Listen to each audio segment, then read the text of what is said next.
Сәлеметсіздер ме? Каналымыздың құрметті көрермендері және 1С программасының қолданушылары. Бүгін біз сіздерге бастапқы қалдықтарды толтыру тақырыбына нұсқау көрсетеміз. Бізде 1С бухгалтерия 8-3. Кәсіпорын тарауына кіреміз. Мұнда бізде бастапқы қалдықтарды толтыру деген бар. Мысалға, жылдың аяғында қалған қалдықтарды көрсету керек болса, немесе базаны тасымалдаған кезде, немесе бұрын 1Сте жұмыс жасамаған кәсіпорын болса, сол сияқты жағдайларда бізге бұны толтыру керек болады. Мұнда, мысалға, негізгі қорлар бойынша қалдықтарды толтыруды ашамыз. Егер сіздің кәсіпорныңызда негізгі қорлар бар болса, оны мұнда толтыруға болады.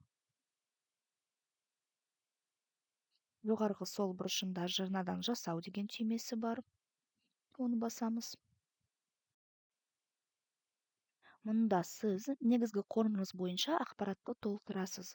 Яғни атын, бағасын, енгізген күніндегі бағасын, амортизация сумасын, инвентарның нөмірін толтырасыз. Сақтау дегенді басамыз. Енді жалақы бойынша бастапқы қалдықтарды толтырамыз. Ақпаратымыз жүктеліп жатыр. Жаңадан жасау түймесін басамыз. Мұнда сіз жалақы бойынша қалдықтарды толтырасыз. Және мұна жоғары жағындағы сақтау және жабу түймесін басасыз.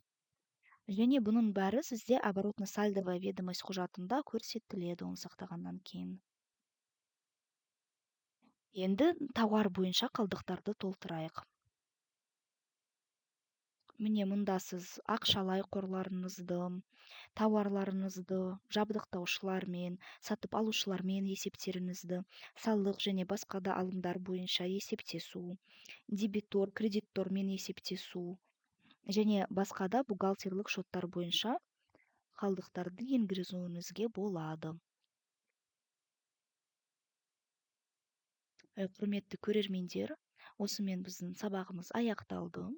Егер сіздерде сұрақтарыңыз бар болса, біздің кеңес беру желімізге хабарлассаңыз болады. Келесі сабақтарда көріскенше.